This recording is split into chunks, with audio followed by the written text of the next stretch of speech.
Hi, today I'm going to talk about the Battle of Trenton and the impact it had on the American Revolution. The Battle of Trenton was one of the first major battles of the American Revolution. It was a major win for the Continental Army and George Washington. It caused a change in the morale of the American colonists and the army themselves. This battle of the American Revolution is one of the most well-known battles because of a painting done by Emmanuel Lutz that showed George Washington and his men crossing the Delaware River. However, this was not the entire story. We need to look back a little to better understand why this win was so important to the Continental Army. It started with the New York-New Jersey campaign, which begins July 1776 and ends in the winter months of 1777, specifically March, with the battle for the control of New York City. During this campaign, the Continental Army would face an army that would bring great fear to the people of the colonies and to the army itself. These troops were known as Hessians. They brought fear to the people of the colony before they even made it to the colonies. Hessian refers to 30,000 German troops hired by the British to fight during the Revolution. They were known as Hessians because they were from the German state of Hesse-Kassel. The Hessian troops would bring such fear to the American colonists that in one newspaper called the Norwich Packet, the printer named John Trumbull would create a full-page cover detailing the atrocities that would be caused by the Hessians. He said, the Hessians will exhibit such a sense of cruelty, death, and devastation, and will fill those of us who survive with carnage and horror. The article also detailed what the Hessians had done in other countries, such as property destroyed, whole cities burned, livestock slaughtered, local officials whipped and stabbed to death, only topped the list.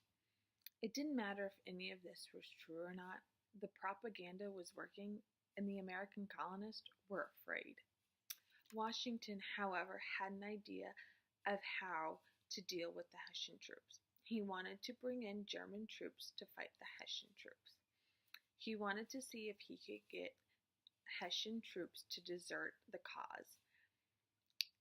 However, this plan would never come to pass because Congress would not approve it until May, and they were commissioned on June 27th. And in that time, Congress had decided to send them in a different direction, completely away from any Hessian troops. So the Continental Army would have to meet the Hessian troops on the battlefield.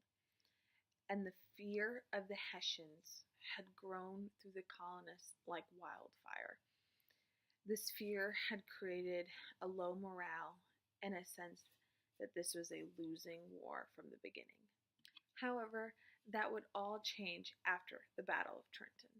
The Battle of Trenton was put into place long before the fighting had begun. It started with the Battle of White Plains, New York, which was a loss for General Washington and his troops. It happened on October 28, 1776. They would be defeated and forced north, escaping the British troops and General Howe.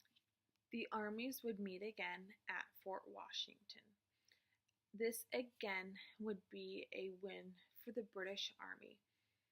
This loss to the British would be a morale killer for the Continental Army. The Battle of Fort Washington would end with the surrender of the remaining troops at the fort at the north end of Manhattan Island, and it was the last American stronghold in Manhattan. Washington would secretly order Nathanael Greene and his troops to leave the fort going to New Jersey, meeting up with Washington and his Continental Army already there.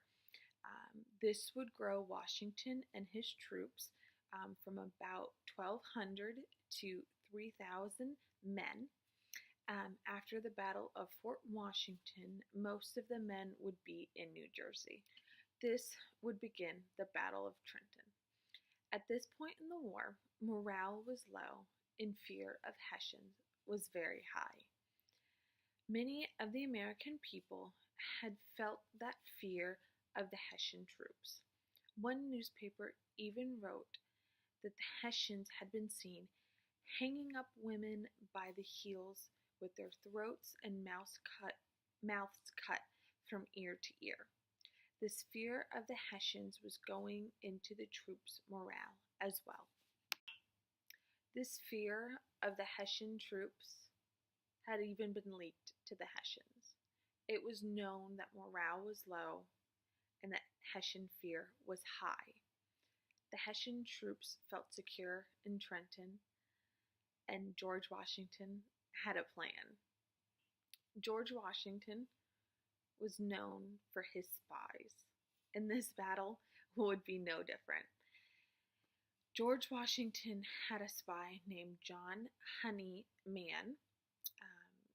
He would help George Washington and the Continental Army surprise the Hessian troops in the town of Trenton, leading to their defeat. John Honeyman would pretend to be a British loyalist in the town of Trenton. He would be George Washington's eyes and ears in the town, and he would eventually expose the Hessian troops during the winter, believing that the Continental Army would never attack them.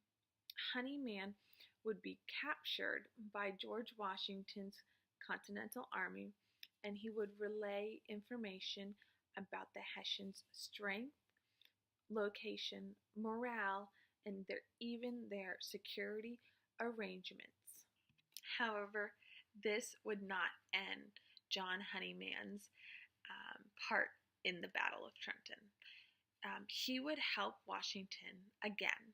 He would escape the Continental Army, going back to the Hessian troops, and he would report that George Washington and his Continental Army were in such a low state of morale that they would never dare attack the Hessians right now, and that they were just kind of limping along and they would never dare do anything like that. This knowledge would help George Washington and his army win at the Battle of Trenton.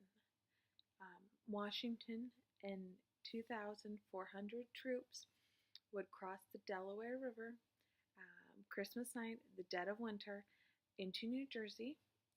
Many of the men were poorly dressed and lacked shoes.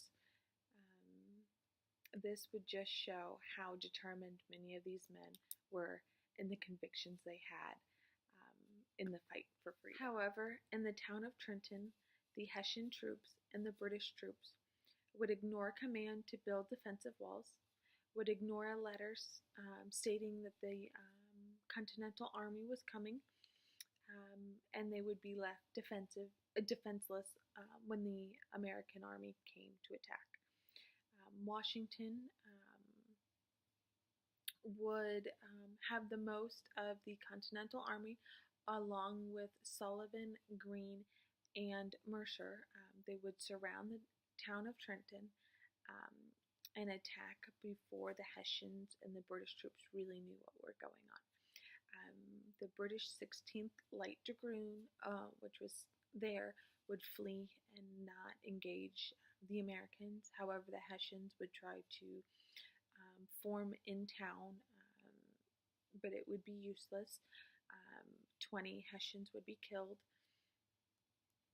100 would be wounded, and over 1,000 would be captured by the Continental Army. The Continental Army would see 4 casualties. 2 died of hypothermia and 2 died during the battle. This would be a huge win for morale for the Continental Army. The Hessians at the time were seen as, the greatest army, um, and these men with no shoes in the dead of winter would defeat them on the field of battle.